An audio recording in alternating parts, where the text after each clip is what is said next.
नमस्कार शेतकरी मित्रांनो, काल 29 एप्रिल राज्याचे मुख्यमंत्री देवेंद्र फडणवीस आणि उपमुख्यमंत्री एकनाथ शिंदे यांच्या नेतृत्वाखाली काल राज्याच्या मंत्रिमंडळाची एक अत्यंत महत्त्वपूर्ण बैठक पार पडली. राज्यातल्या लाखो शेतकऱ्यांचे डोळे या बैठकीकडे लागून होते, कारण पुण्यश्लोक अहिल्यादेवी होळकर शेतकरी कर्जमाफी योजनेची अंमलबजावणी नेमकी कधी होणार आणि त्याचे निकष काय असणार हे ठरवण्यासाठी परदेशी समितीचा अहवाल काल सादर होणार अशी दाट शक्यता होती. पण कालच्या बैठकीत शेतकऱ्यांच्या पदरी निराशा पडली आहे का?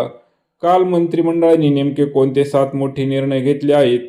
या सर्व प्रश्नांची सविस्तर उत्तरे आपण या व्हिडिओमधून पाहणार आहोत. आपल्या चॅनलवरती तुमचं स्वागत आहे. व्हिडिओ खूप माहितीपूर्ण आहे, त्यामुळे तो शेवटपर्यंत नक्की बघा आणि चॅनलवरती नवीन असाल तर चॅनलला सबस्क्राईब नक्कीच करून घ्या. मित्रांनो, सगळ्यात आधी आपण वळूया त्या विषयाकडे ज्याची राज्याच्या प्रत्येक शेतकरी वाट पाहत आहे, ती म्हणजे शेतकरी कर्जमाफी. आपल्याला माहीत आहे की अर्थसंकल्पामध्ये 2 लाख रुपयापर्यंतची सरसकट कर्जमाफी आणि जे शेतकरी नियमित कर्ज भरतात त्यांच्यासाठी 50,000 रुपयांचे प्रोत्साहनपर अनुदान देण्याची मोठी घोषणा सरकारने केली होती. पण ही कर्जमाफी प्रत्यक्षात कशी राबवायची, कोणाला पात्र ठरवायचे आणि कोणाला अपात्र, या सगळ्या अटी आणि शर्ती ठरविण्यासाठी सरकारने वरिष्ठ अधिकाऱ्यांची परदेशी समिती स्थापन केली होती. कालच्या 29 एप्रिलच्या मंत्रिमंडळ बैठकीत या समितीचा अहवाल चर्चेसाठी येईल आणि त्यानंतर थेट कर्जमाफीची प्रत्यक्ष प्रक्रिया सुरू होईल असा अंदाज होता. पण धक्कादायक बाब म्हणजे कालच्या बैठकीत मुख्यमंत्र्यांनी हा अहवाल चर्चेसाठी मांडलाच नाही. आता खरीप हंगाम जवळ येत आहे. शेतकऱ्यांना पेरणीसाठी नव्या पीक कर्जाची गरज लागणार आहे. जुने कर्ज माफ झाल्याशिवाय बँका नवीन कर्ज देत नाही, ही वस्तुस्थिती आहे. त्यामुळे या समितीचा अहवाल लवकरात लवकर मंजूर होऊन निकष स्पष्ट होणे गरजेचे आहे. सध्या तरी हा अहवाल प्रलंबित असून पुढच्या बैठकीत तो मांडला जातो का हे पाहणं महत्त्वाचं ठरणार आहे. जसे जसे यावर नवीन अपडेट येतील तसे तसे आपण आपल्या यूट्यूब चॅनलच्या माध्यमातून ते तुमच्यापर्यंत सर्वात आधी पोहोचवू. कर्जमाफीवर चर्चा झाली नसली तरी आजच्या मंत्रिमंडळ बैठकीत राज्याच्या विकासाच्या दृष्टीने 7 अत्यंत महत्त्वाचे निर्णय घेण्यात आले आहेत.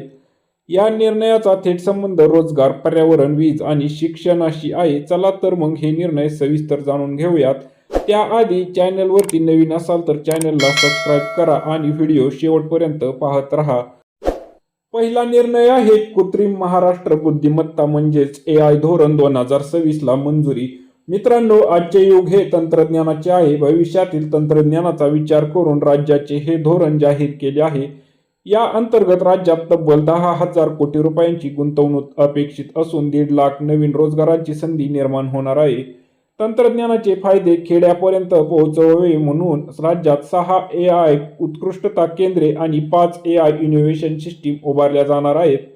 भविष्यात याचा तंत्रज्ञानाचा वापर करून शेतीसाठी हवामानाचा अंदाज, पिकावरील रोगराई आणि बाजारभाव या संदर्भात अचूक माहिती शेतकऱ्यांना मिळवण्यास मदत होऊ शकते. दुसरा निर्णय आहे हरित महाराष्ट्र आयोगाची स्थापना आणि 300 कोटी वृक्ष लागवड. वाढत्या तापमानाचा आणि बदलत्या हवामानाचा सर्वात मोठा फटका आपल्या शेतकऱ्यांना बसतोय. यावर उपाय म्हणून वन विभागाने हरित महाराष्ट्र आयोगाची स्थापना करण्याचा निर्णय घेतला आहे. या अंतर्गत राज्यात तब्बल 300 कोटी वृक्ष लागवडीची एक महामोहीम राबवली जाणार आहे. पर्यावरणाचे संतुलन राखण्यासाठी हे एक अत्यंत महत्त्वाचे पाऊल आहे. तिसरा निर्णय लंडनमध्ये डॉक्टर बाबासाहेब आंबेडकर अध्यासनाची स्थापना. सामाजिक न्याय विभागाच्या प्रस्तावानुसार London school of economics and politics science या जागतिक दर्जाच्या संस्थेमध्ये भारतरत्न डॉक्टर बाबासाहेब आंबेडकर यांच्या नावाने अध्यासन स्थापन करण्याचा ऐतिहासिक निर्णय घेण्यात आला आहे. या माध्यमातून सातासमुद्रापार महापुरुषांच्या विचारांचा जागर होईल. सोबतच या अध्यासनाच्या माध्यमातून डॉक्टरेट करणाऱ्या विद्यार्थ्यांना विशेष शिष्यवृत्ती दिली जाणार आहे. चौथा निर्णय हरित ऊर्जेसाठी जागतिक बँकेचे अर्थसहाय्य. शेतीसाठी आणि उद्योगांसाठी अखंडित वीज मिळणे ही काळाची गरज आहे. यासाठी majestic Maharashtra accelerating green energy and storage technology ही नवीन योजना राबवली जाणार आहे. या विशाल प्रकल्पासाठी राज्य सरकारला जागतिक बँकेकडून मोठे कर्ज मिळणार असून त्याचा प्राथमिक अहवाल केंद्र सरकारकडे पाठवण्यात काल मंजुरी देण्यात आली आहे. यामुळे भविष्यात वीज गळती कमी होऊन शेतकऱ्यांना योग्य दाबाने वीज मिळण्यास मदत होणार आहे. पाचवा निर्णय, दिव्यांग विद्यार्थ्यांच्या शिष्यवृत्तीत 12 वर्षानंतर ऐतिहासिक वाढ. उच्च माध्यमिक शिक्षण घेणाऱ्या दिव्यांग विद्यार्थ्यांसाठी कालचा दिवस दिलासादायक ठरला आहे. तब्बल 12 वर्षानंतर या विद्यार्थ्यांच्या शिष्यवृत्तीत घसघशीत वाढ करण्यात आली आहे. आता या विद्यार्थ्यांना प्रवेश शुल्क, शिक्षण शुल्क, परीक्षा फी, नोंदणी शुल्क आणि वैद्यकीय तपासणीचे शुल्क ही शासनाकडून मिळणार आहे. सहावा निर्णय, रत्नागिरीत नवीन केंद्रीय विद्यालयासाठी जमीन. कोकणातील विद्यार्थ्यांच्या शैक्षणिक प्रगतीसाठी महसूल विभागाने रत्नागिरी जिल्ह्यातील मौजे नाचणे येथे 2.5 हेक्टर शासकीय जमीन केंद्रीय विद्यालय संघटनाला देण्यास मंजुरी दिली आहे. यामुळे होतकरू विद्यार्थ्यांना दर्जेदार शिक्षणाची सुविधा उपलब्ध होणार आहे.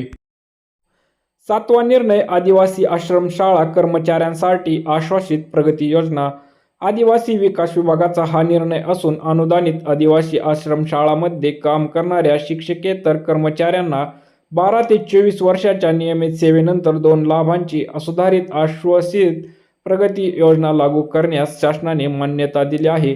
यामुळे या कर्मचाऱ्यांचे आर्थिक प्रश्न मार्गी लागणार आहेत. तर मित्रांनो, हे होते कालच्या 29 एप्रिलच्या मंत्रिमंडळ बैठकीतील ते 60 मोठे निर्णय.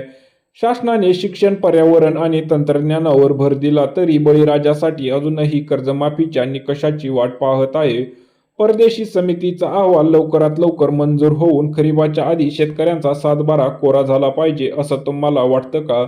आणि शासनाने कर्जमाफीसाठी नेमके कोणते निकष लावले पाहिजेत? तुमच्या मनातील भावना आणि मते मला खाली कमेंट बॉक्समध्ये नक्कीच लिहून सांगा. माहिती आवडली असेल तर व्हिडिओला लाईक नक्की करा. हा व्हिडिओ आपल्या गावातील सर्व शेतकरी ग्रुपवर आणि व्हॉट्सअपवर जास्तीत जास्त शेअर करा, जेणेकरून सगळ्यांपर्यंत ही अचूक माहिती पोहोचेल. आपल्या यूट्यूब चॅनल नेहमी शेती आणि शेतकऱ्यांच्या हिताचे मुद्दे मांडत असतो, त्यामुळे चॅनलला अजूनही सबस्क्राईब केले नसेल तर लगेच सबस्क्राईब करून बेल आयकॉन दाबा. पुन्हा भेटूया अशाच एका नवीन आणि माहितीपूर्ण व्हिडिओसह. तोपर्यंत स्वतःची आणि आपल्या पिकाची काळजी घ्या. धन्यवाद. जय हिंद, जय महाराष्ट्र.